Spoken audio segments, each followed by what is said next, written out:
We all remember a job we hate, can't we? If it's not a past job, maybe it's a current job. You dread going there every single day, but you have no choice unless you want to be unemployed and homeless. I definitely understand the struggle. However, what are some reasons you hate your job? It's worth diving into a little bit. We oftentimes notice there's a problem when we start to dread our job. Maybe at first you like working there, but that's only the honeymoon phase. This happens in everything, not just in relationships. You first start off happy and positive, having a cocktail of positive and euphoric emotions. But then eventually, the inevitable happens.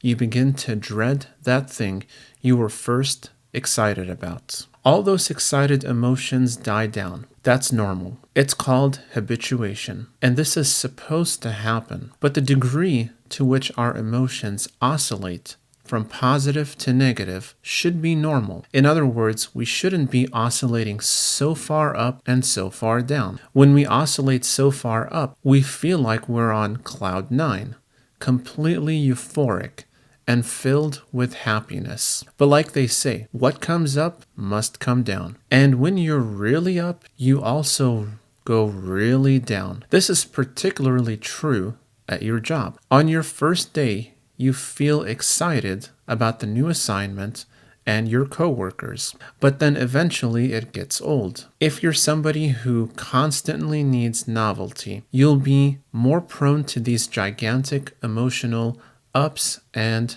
downs. This isn't the only reason though. Another reason is the fact that you have crappy coworkers. This is something that can make it or break it for a lot of people, including myself. Now, this doesn't mean that you need to be best friends with your coworkers. In fact, I highly advise against it in a previous video I did.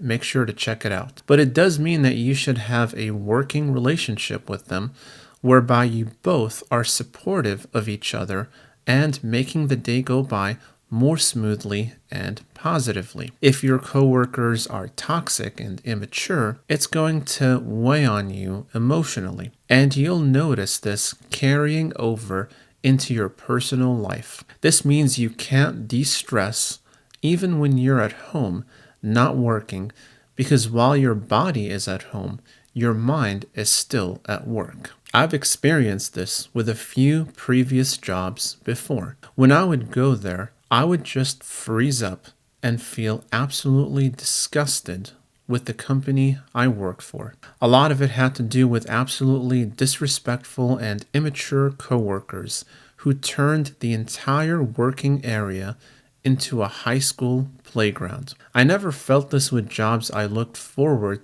to going to. I would enjoy the day being at such jobs, and clocking out didn't make me do a huge sigh of relief, nor did I count the time before I had to clock out, get the heck out of there, and go home. The latter feelings are ones I had at jobs I hated, and a big part of it had to do with terrible coworkers. If you have terrible coworkers, then it could be an explanation for why you hate your job. One last reason why you might hate your job is simply because you have a negative mindset. Let's face it, nobody is perfect, and we all fall into this trap here and there. Some of us fall into it more than others, but the point remains the same. I myself am guilty of this because I tend to be naturally more pessimistic. So it's easier for me to look at reality as a half-empty cup instead of a half-full one. Being constantly stuck in the negative will suck the energy out of you,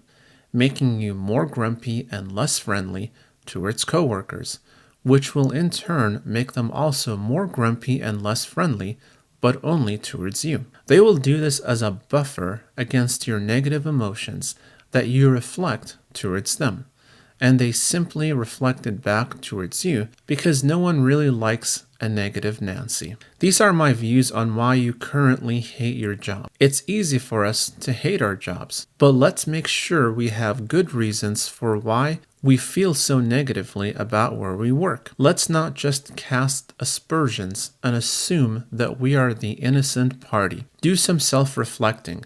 to figure out your role in the misery you're in. Chances are you play a part in this misery without even being aware of it initially. Write down how you feel about your job and why you feel that way in a journal, and read it in order to see what thought patterns you're having. When you feel completely overwhelmed by these emotions, always reach out to a mental health counselor because it's their job to help you navigate this emotional complexity regarding this topic. In other words, don't do this alone. So that's it for this video. If you like this content, make sure to give it a thumbs up, subscribe, comment, and share to get notified about more videos like this one. Thank you for watching and see you in the next video.